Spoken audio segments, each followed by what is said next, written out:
Syria में तख्ता पलट के बाद अब एक बार फिर से ईरान पर खतरा मंडराने लगा है। अब आप सोच रहे होंगे कि तख्ता पलट सीरिया में हुआ तो खतरा ईरान पर कैसे है। दरअसल सीरिया में तख्ता पलट के बाद इजराइल और भी ज्यादा ताकतवर हो गया है। इजरायली सेना अब इस फिराक में है कि जल्द ही ईरान के परमाणु केंद्रों को निशाना बनाया जाए। सूत्रों के हवाले से यह खबर सामने आई है कि इजरायली सेना ईरान के आतंकी समूहों यानी कि हमास, हिजबुल्लाह और सीरिया में बशर अल असद की सरकार की गिराने के बाद ईरान के परमाणु केंद्रों को निशाना बनाया जा सकता है। इजराइल इसे अपॉर्चुनिटी के तौर पर देख रहा है। इजराइल तेजी से अपनी तैयारियां कर रहा है। इजरायली डिफेंस फोर्स का मानना है कि ईरान इस समय अलग थलग पड़ चुका है। इसकी वजह सीरिया में असद की सरकार का गिरना है, जिससे आतंकी समूह कमजोर हुए हैं। इससे नाराज ईरान परमाणु बम बनाने का प्रयास कर सकता है। ऐसे में इजराइल उनके न्यूक्लियर ठिकानों को नष्ट करके इस संभावना को पूरी तरह से खत्म कर देना चाहता है। ईरान ने हमेशा ही इस बात से इनकार किया है कि उसके पास परमाणु हथियार है या उसका मकसद किसी तरह के स्पेस वेपन को तैयार करना है। उसकी परमाणु गतिविधियां सिविलियन कार्यों के लिए है, लेकिन अमेरिकी खुफिया एजेंसी और IAEA का मानना है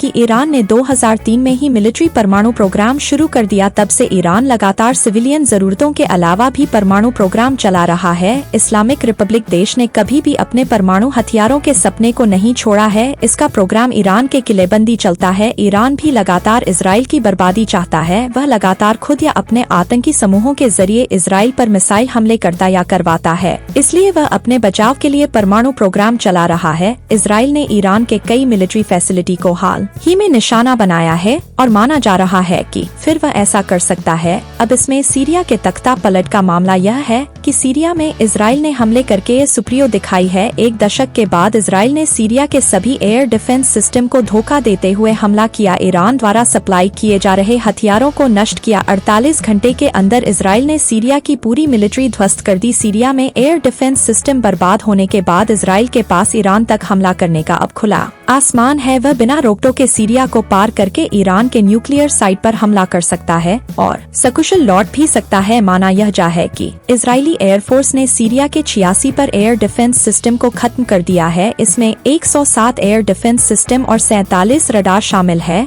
जिसमें कम से मध्यम दूरी के S-22 यानी कि पंग S-1 और रूस से मिले S-7 medium range air defence missile system भी शामिल है। माना यह जा रहा है कि सीरिया के एयर डिफेंस सिस्टम के खात्मे के बाद इजराइल के पास यह भरपूर मौका है कि वह सीरिया के आसमान का इस्तेमाल करके ईरान पर जोरदार हमला कर सकता है और फिर अपनी सकुशल वापसी भी सुनिश्चित कर सकता है।